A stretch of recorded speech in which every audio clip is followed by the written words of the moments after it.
Hi, welcome to the American Woodshop. I'm Scott Phillips, and today's project is all about door treatment. Fluted columns, broken arch pediment, turned finials. Well, you just can't beat it, and you won't see it anyplace else. So stay with us. The American Woodshop with Scott Phillips is brought to you by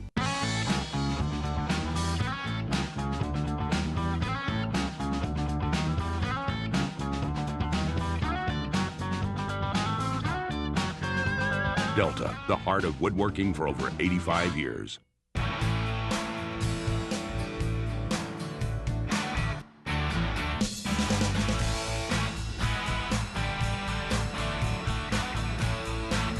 Porter Cable, the soul of woodworking for over 100 years.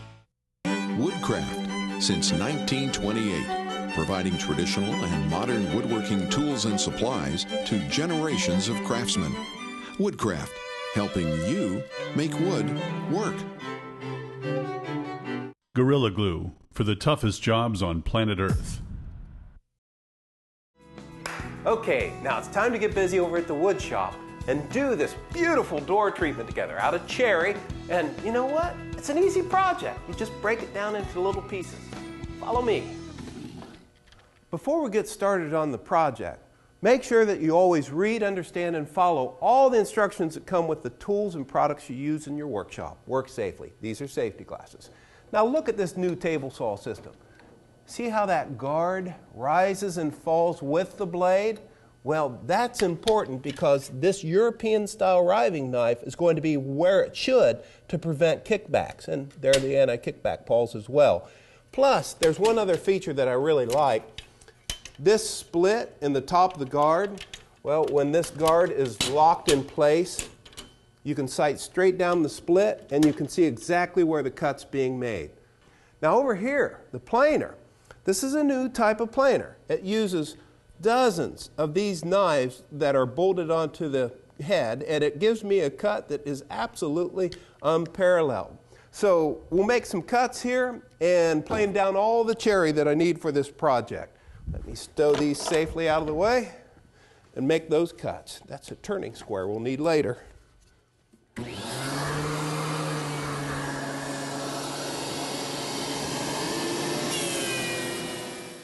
Now this is that capital workpiece. It's 1 3/4 inches thick, planed on both sides, rough edge here, decent straight edge here, and what I'm going to do is use the jointer to square it up. So this edge is square to the two sides, and then I go to the table saw to rip it down.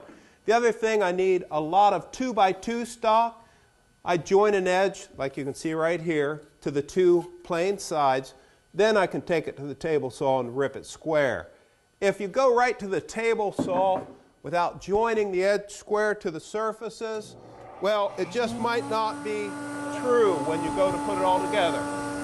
Okay, I'll work it all down. All the boards get planed and jointed before I go to the table saw for this project. And now, this is going to be a test. When you rip cut cherry, it is the one wood that will burn.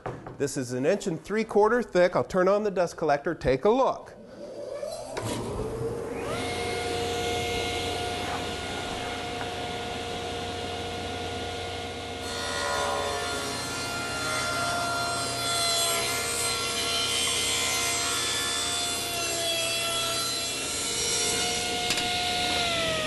Now let that come to a stop and look at that edge. Perfect. That's what a good table saw will do for you. And I'll lock that blade in place. Now I can rip down my 2x2s with this push stick, but I do want to get all the wood off of the table saw when I do that. So I'll just make those 2x2 cuts.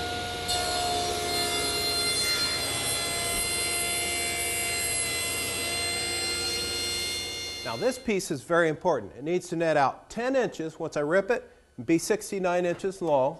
It has to be clear cherry because this is the top of the door casing.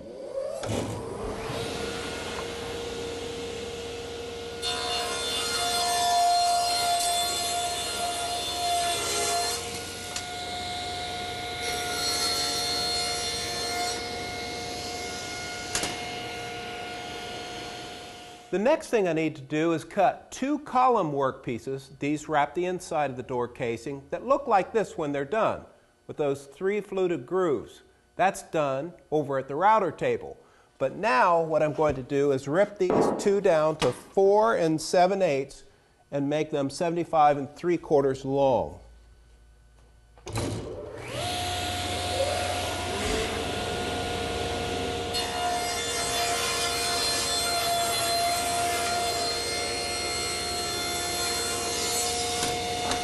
Here you can see a different trim piece. I need 4 identical pieces that end up with 4 flutes in them, and these will wrap the front and the back of each of the column.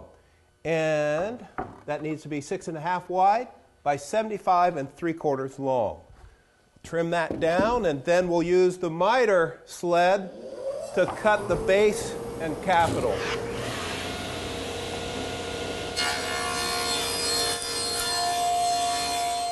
The 2x2 work pieces for the base and the capital trim pieces need to be miter cut. I have the miter gauge set at a 45-degree angle, and I bring that up to my layout line.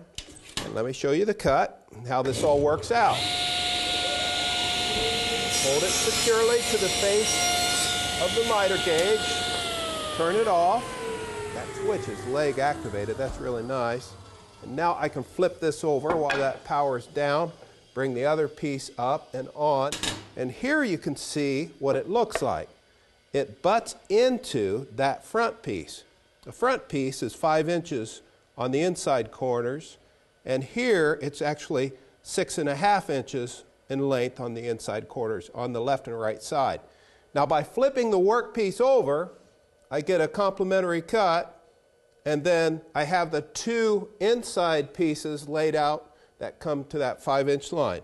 Very easy to do if you just take your time to make those accurate 45-degree cuts. I'm always trying to figure out ways to make woodworking easier, and you're about to see one great one. Now look at this. This is called a broken arch pediment. This is a gooseneck style. Okay, now I use this right on the center of that 1 3/4 thick cherry, and this is 69 inches long, 9 inches wide. And if you look right over here, you can see that, well, this has already been cut off. And what I need to do is flip this around and glue that in place so that then I can continue that arch all the way up. In the center, I'll get a finial. But let me show you how I made that cut earlier. This is called a track saw because, true to its name, there's a track that this saw glides on. It's tied into dust collection, and you can see the blade plunges down, but because I have it on top of foam insulation, 1/2-inch thickness, it doesn't hit the workbench. Here's a riving knife behind the blade, so you get a super smooth cut, and this edge right here prevents tear out. It's supported on the bottom, so this is a tear-free cut. Here's the proof. I want to make sure it's clamped on the bottom edge. Let's make that cut.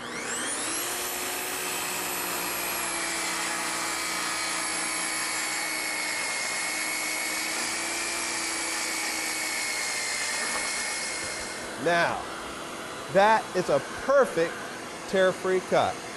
And I can unclamp this and flip this board around, and I'm in business. Look at that cut. So I'll glue this up, and then I'll show you how to cut out the top with the jigsaw.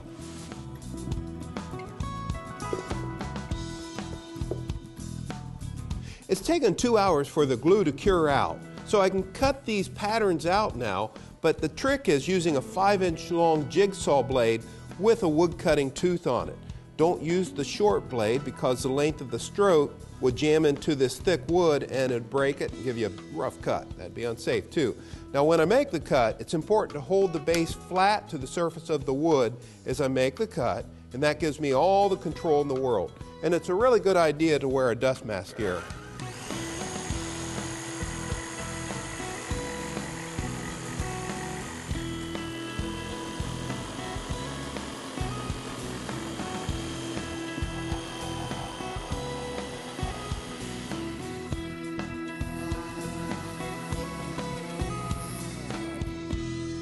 And that, as they say, is that. If you look at that arch, the broken arch, that's just perfect right there. I'll do a little bit more sanding. This is a new type of sander. It has a computer chip in it that senses the load, no brushes, and it chases electrons around a metal ring, and that drives the armature. Well, it's a phenomenal sander with great built-in dust collection and Velcro. I love this tool. Now, look right here. See how this corner is glued together? That's not coming apart. And here's the trick. Use an excellent wood glue. Good dollop on the end. This is end grain. This is end grain. Growth rings are going this way. The grain's running this way. So when I put these two end grain cuts together and rub that glue around and size the joint, that just means working glue into the joint. I need a little bit more on the top to get squeeze out here. And no clamps required for this type of rub joint. You just want a little bit of squeeze out right there. And then as far as getting everything lined up, you just keep it flat on a flat surface. And I'm not worried about glue getting on the workbench. It's a workbench. So when it starts to dry, about 20 minutes in, I'll just use a hand scraper, get rid of that. Now, I'll come back, put more hand pressure on that in 3 minutes, let that dry, and that's how we do both the base and the capital for the columns. Now, let's head over to the router table, and I'll show you how to flute the columns and also profile all the edges using one multi-profile bit.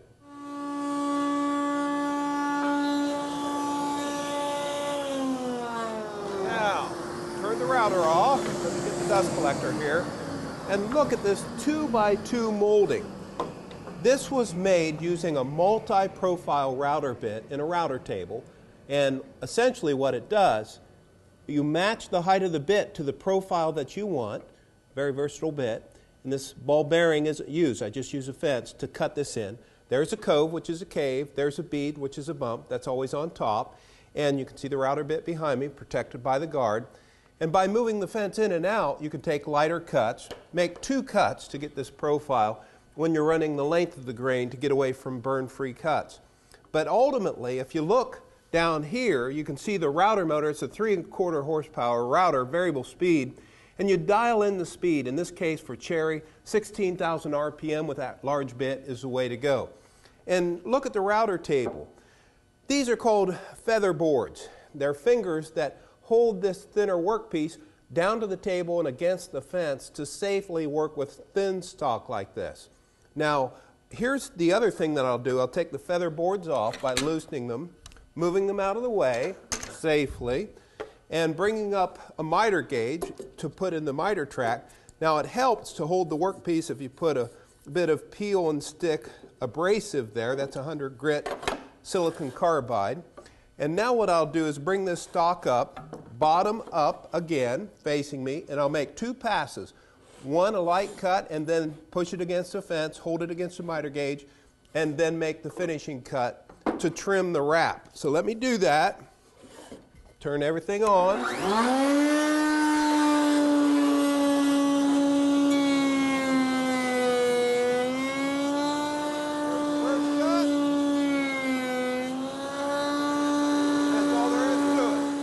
It's always a good idea to wear side shields whenever you route because it could throw chips up, even in a router table. And also when you use a pneumatic nailer, wear them. Now look at this. See these grooves or the flutes?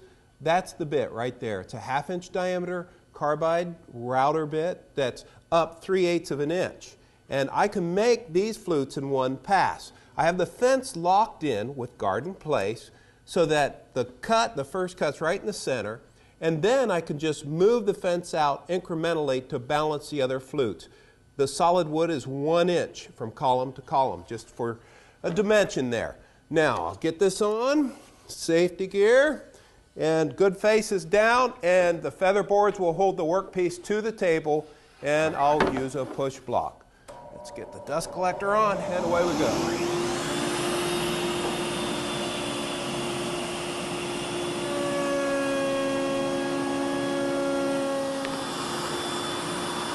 That is a perfectly fluted workpiece.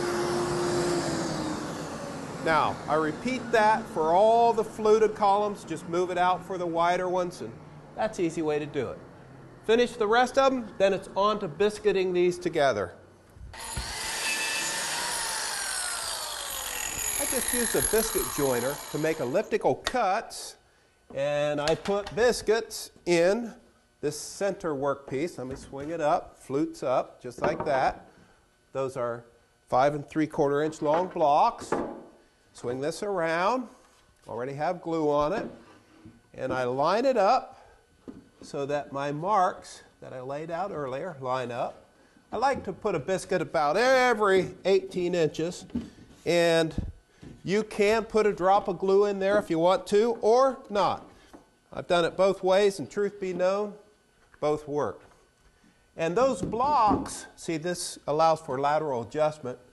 You can tap the biscuits around up to 1/8 of an inch to get a perfect fit on the end, make sure the ends are flush.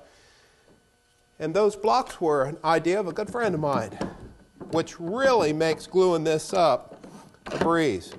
Now just clamp this up, and I form the U-channel on all columns exactly the same way. Once that's done, I glue the capital and the bases on, and it's on to trimming out the pediment and turning the finial.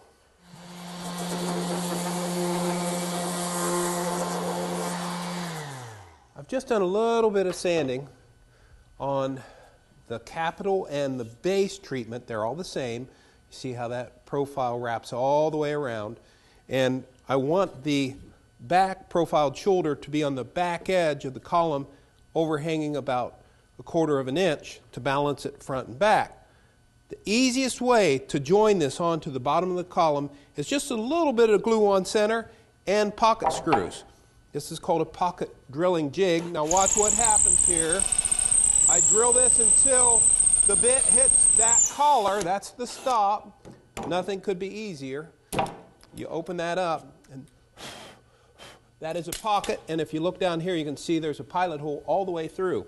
Now I put the screw right in there like that, and I use a driver, a long extender on the drill, and lock the base on there. A spot of glue on there helps to lock it all in place. The type of glue I like to use is a cyanoacrylate adhesive. It will help to tack it in place, and I want a high quality cyanoacrylate. Okay, now I center that up like so, shift it down, balance it left and right, and line it up on the center and fasten it in place. This is called an oscillating spindle sander. Has 100 grit abrasive on it, and whenever you have a curve that you're trying to sand down, as long as you keep the material moving, this is the best way to sand those curves. It's a real time saver, and it has built-in dust collection. Now, 2 other sanders. This is called a compact belt sander with dust collection. Watch what this does. It really goes to town. And remember where I glued those pieces together? To make that go away, that glue seam. And then a little bit of random orbital action at 220 grit. And that's the way I like to sand all the parts that I need for this project. This is called a classic profile router bit with a ball bearing guide. And what I can do with this is bring this down. Now watch what happens.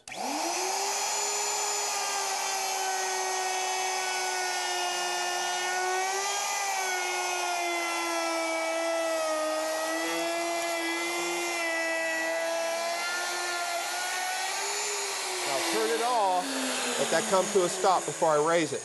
But if you look closely, look at that wonderful profile that creates.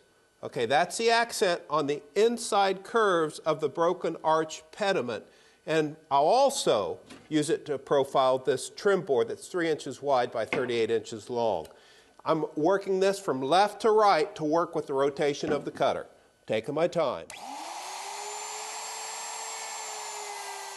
Everything's routed and sanded now, and I have this piece of 2 inch wide by 36 inch long top stock, and this is a piece of milled egg and dart molding that's cut to the same length, and I let it overhang 1 inch on each end. And then to really cap this off, here's that 3-inch wide board that has that classic profile routed, and I stagger that just like that, and that will be tacked in place. Now, I'll use a nailer to do that, a pneumatic nailer, but boy, you do not want to tack that and then use the garnet shellac. You do all the pieces separately, and then you tack them in place and glue them. But look at what happens when we use garnet shellac. And you've seen me use this before. And why do I use that? See those burn marks right there? I leave those as accents. That garnet really just blends in and makes it look old and rich. So I'll get this all shellacked out, and I'll put 3 coats on, and I'll use a nylon pad between coats to really make it smooth. And this is a 1.5 pound cut. I have 3 coats of shellac on all the work pieces, and now I'll just nail the trim in place. I'm using a brad nailer, which is just a fine wire 18 gauge nail, and it's 1 3/8 inches long, and I have it on an air compressor. I just tack it in 3 places. I do not use glue for this because down the road, if I'd ever need to take it apart and repair it, I can do that. I just make sure this is butted against the surface or the flat board underneath, and I'm in business. And one other thing I want to show you is there are slight indentations where I nail, and this is a wax that you just meld in just like that, and you fill those nail holes, and they have all these different colors. A wonderful way to make it go away. Just buff that out and it's done. Now let's head over to the wood lathe to turn this beautiful finial. Turning is so much fun. Now here's my workpiece that's squared out. The grain's running the length. It's 3.5 square and 7 inches long. And to turn a finial like this, the accent to the broken arch pediment, I first start with a pattern that I've drawn, and I'll use that to lay in the diameters of the key dimensions. Now the grain's running this way. I lock it between the drive spur up here and the live ball bearing center on this end, and I have the wood lathe set at 350 RPM. Now I haven't knocked the corners off because I'm going to use a very special tool to do that professionally and safely. It's called a roughing gouge. Now at the speed of 350, here's how it goes. Just easy edge in, hold it to the tool rest, and in less than a minute this will be round. Nice and safe. Keep your fingers well away from the spinning workpiece and safely on the tool rest. Next you can see that it's round now, and what I've done, the 4 maximum diameters I've laid in with a pencil, and when it's turned on you can go in there and brighten it up, and those are the diameters that I need to turn down to. Now, isn't that neat? Look down here. This roughing gouge is the next chisel that I'll use to create the long taper to the 1.25 inch diameter point and make light cuts. Once that's done, I'll use the diamond parting tool to define the deepest cuts that I need to make. There are 4 of those. Go straight in on edge and make those nice cuts. And then I can use the 3/8 inch bowl gouge, like a cereal bowl, and I'll lay that bevel to the wood, roll the handle, and magically the wood just floats away. That adds detail. Then to define the beads or the bumps, I'll use a diamond-shaped tool that's called a beading parting tool, and I can lay in those beads to define it. And then I just use a 1/4 inch spindle gouge to add the delicate details. So that's all there is to turning the finial down. We made everything at the wood shop. Now it's time to head to the job site to piece it all together. The first thing we install is the top jamb with the notched ends. First, I fit those notches around each side of the wall and then brace it in place. From there, what I do is I simply use the columns that were pre-built, wrap those around each side of the door opening, and then make sure they're plumb, and I nail those in place with a 15 gauge nailer. Now, of course, you wear safety glasses. And once that's done, I tack the top jamb to the top of the columns, and then I place the pediment on the side that I want on the ledge, and I tack that to the wall. And that's how we end up with beautiful door trim. Well, this is how all the pieces come together. You know, if you take a look at this, this is an easy project to do. Just take it one step at a time. Turn finial, the broken arch pediment, the egg and dart molding, and this cherry with the shellac makes it look old.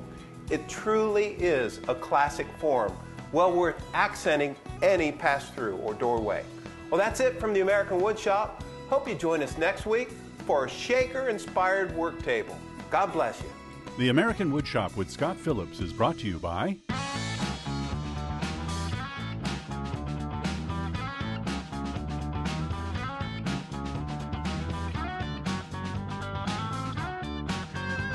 Delta, the heart of woodworking for over 85 years.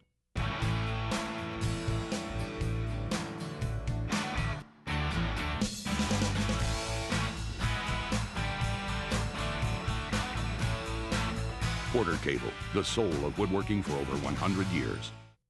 Woodcraft, since 1928, providing traditional and modern woodworking tools and supplies to generations of craftsmen. Woodcraft, helping you make wood work. Gorilla Glue for the toughest jobs on planet Earth.